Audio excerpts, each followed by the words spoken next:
Hello students, let us start our session with example based on the mutual inductance. Two concentrating circular coils, one of small radius R1 and other of larger radius R2. And R1 is very less than R2, are placed coaxially with centers coinciding. Obtain the mutual inductance of the arrangement. Here we need to determine their mutual inductance. Why? Concentrating circles are available. Now if define that current I2 is flowing through the circular coil, that is the outer coil whose radius is R2. So based on that, magnetic field is generated, that is mu 0 I2 by 2R2.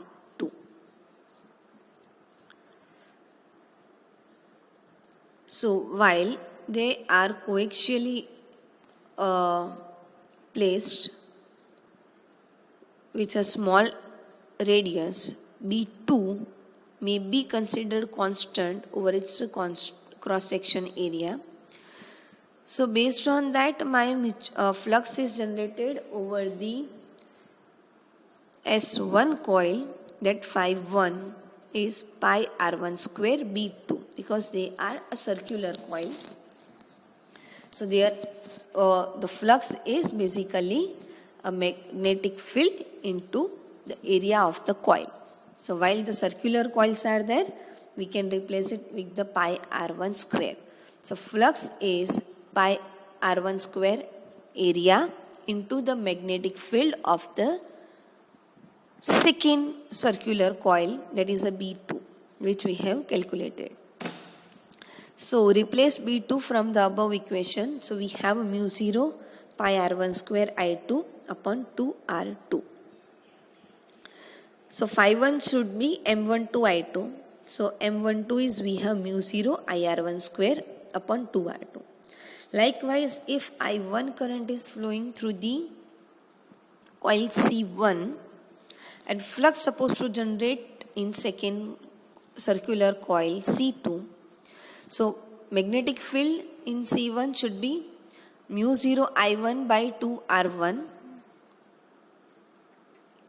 Basically, we can say the larger one is there, the smaller radius can be neglected. So that is we have a basically mu 0 I1 by 2R2. And it is affected over the second coil. So we can say that my phi 2 should be pi R2 square B2. So mu 0 pi R2 square I1 upon 2 R1. While we are replacing it, we are supposed to have the same equation M12 and M21. M12 from the approximate value of phi 1, assuming that the magnetic field B2 is uniform over the area pi R1 square. So here the effect of the mutual inductance is same for both the cases. Now another type of inductance, that is a self-inductance. In here we are going to define that EMF is induced in a single coil due to the change in flux through the coil by varying the current. So we can say that while we are providing a current to the coil, whatever the magnetic field is generated, based on that magnetic flux is present.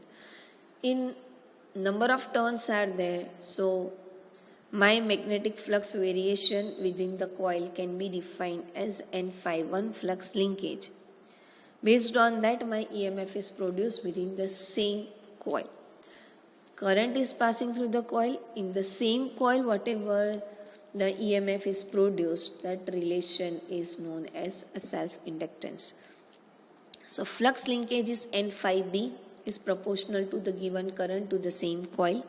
While we are removing this proportionality, replaced with the constant, self-inductance can be defined as L. So N phi B should be Li. Here, when a current is varying, the flux linkage of the coil is changed, which produces the EMF.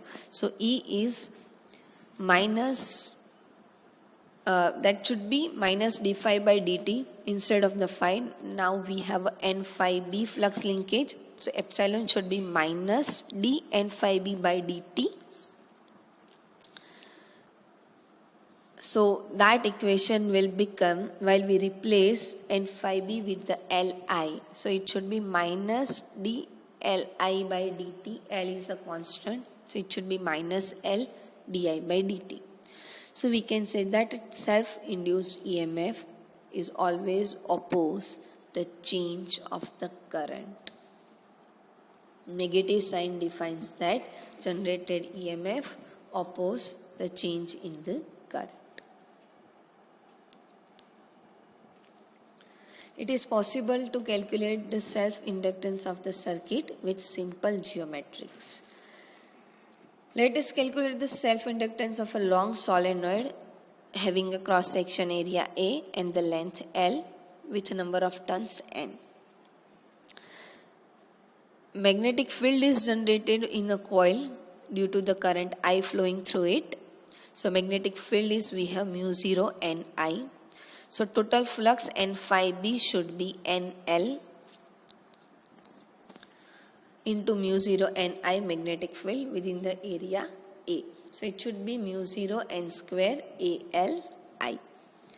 While we compare N phi B with Li, so L should be mu 0 N square AL. So if this is what our self-inductance value, we have mu 0 N square AL. Now if a solenoid is filled with the material instead of the air, so mu 0 is replaced with mu 0 mu R. So inductance L becomes mu 0 mu R N square AL.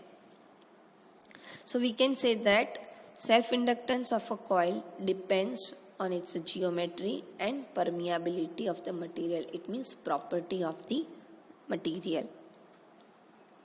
Self-induced EMF is also called a back EMF because it opposes the flow of current flowing through the circuit.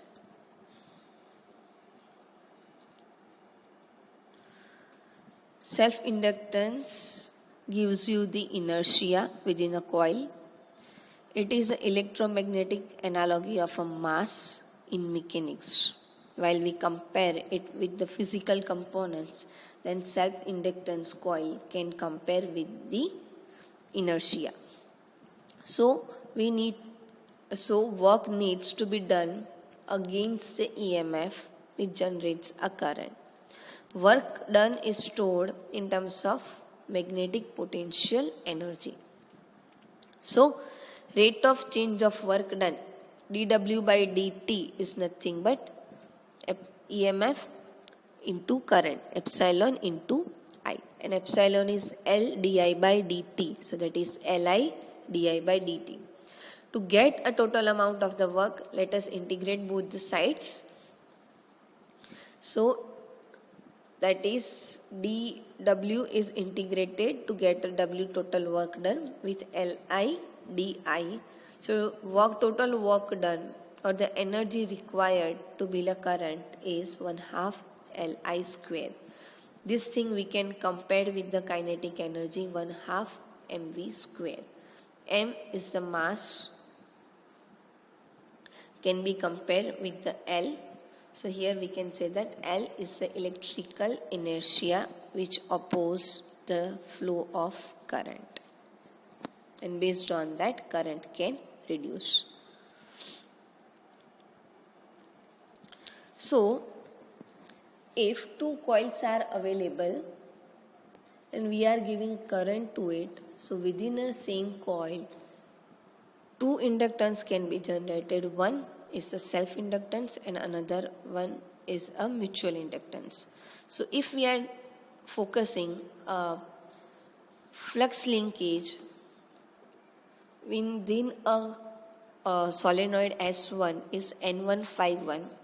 So Li1 that is self-inductance, plus M12 I2, that is inductance produced due to solenoid S2, the current passing through that I2. That L can be defined as a M11, it itself defines a self-inductance. So L can be defined as a M11. So N151 can be M11I1 plus M12 I2. And Farad, based on the Faraday law, epsilon 1 is minus N11 di1 by dt minus M12 di2 by dt. So this is how the total inductance is available, self-inductance plus mutual inductance within a single coil. Let us go through the example of it. Obtain an expression for the magnetic energy stored in a solenoid in terms of magnetic field B, area A and length L of the solenoid. Second part, B, how does this magnetic energy compare with the electrostatic energy stored in a capacitor? Magnetic energy we have done is 1/2 Li square. We have calculated in earlier topic. I is a solenoid current, right? So magnetic field B is equal to mu 0 n I. Replace I with that equation. So if we make a subjective formula I, it should be B upon mu 0 n. So replace it with B upon mu 0 n in the magnetic energy potential energy equation. And L is the self-inductance mu 0 n square AL. Replace it over here. So here, while we are replacing and removing the common components, potential energy equation we have 1/2 mu 0 into B square AL. So now we have the magnetic energy equation in terms of B, A and L by replacing the value of L and I.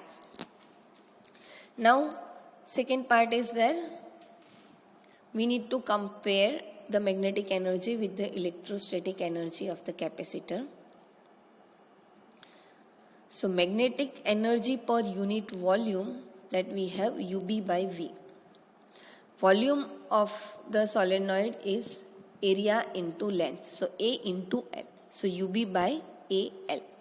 UB we have calculated in the above equation 1/2 mu 0 B square AL. Replace it over here. So we have the equation B square by 2 mu 0. And for the electrostatic stored energy we have calculated, that is epsilon 0 is square by 2. While we compare it, both the equation, we can say that potential energy is directly proportional to the square of the field strength. For the potential energy of the magnetic field, it is proportional with the magnetic field square B square. And for the electrostatic energy, potential energy is directly proportional to E square, electric field strength square. So here we have derived this equation basically for the solenoid and the parallel plate capacitor, but this is basically in general valid wherever the magnetic field and electric field is existed. Here we are going to end this session. Hope you understood. Thank you.